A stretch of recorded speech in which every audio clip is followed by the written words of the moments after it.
The World Economy of Baha'u'lláh. In this essay by Horace Holley, first published in the Bahai World Volume 4, 1930 to 1932, the outline of a religious philosophy is revealed which penetrates to the soul of history and explains the strange disorders tormenting the present age. The principles that underlie the world economy of Baha'u'lláh are established upon organic laws of human evolution. They interpret the modern problem as a movement in humanity itself. They make the connection between the spiritual and practical affairs of humanity, which alone can breathe the breath of life into any social mechanism. To an unprecedented degree, the power of constructive thought has been released from the realm of private affairs for study of the basic social structure, as responsible men in all countries have since the European War come to realize their new obligation to give concern to the general problem of depression and unrest.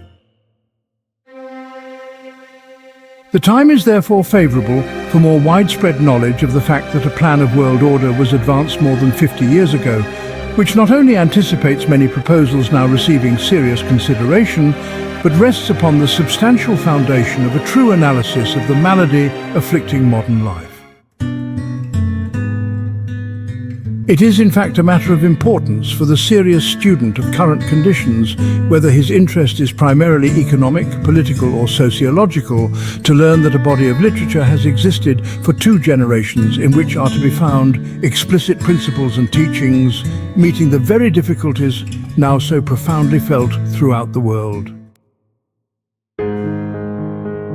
The world economy of Baha'u'lláh transcends in scope and purpose the belated response to the risk of calamity made by economists and statesmen under the pressure of events in recent years.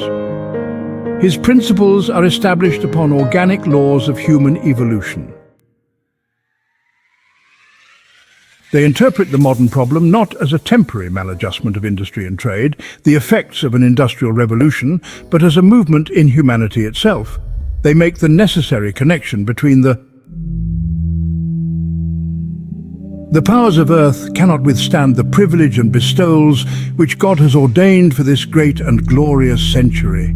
Peace is a need and exigency of the time. Man can withstand anything except that which is divinely intended and indicated for the time and its requirements. Now, praise be to God, in all countries of the world, peace lovers are to be found, and these principles are being spread among mankind, especially in this country. Praise be to God, this thought is prevailing, and souls are continually arising as defenders of the oneness of humanity, endeavoring to assist and establish international peace. There is no doubt that this wonderful democracy will be able to realize it, and the banner of international agreement will be unfurled here to spread onward and outward among all the nations of the world. May 13th, 1912, at a meeting of the New York Peace Society, Hotel Astor. May America become the distributing center of spiritual enlightenment, and all the world receive this heavenly blessing.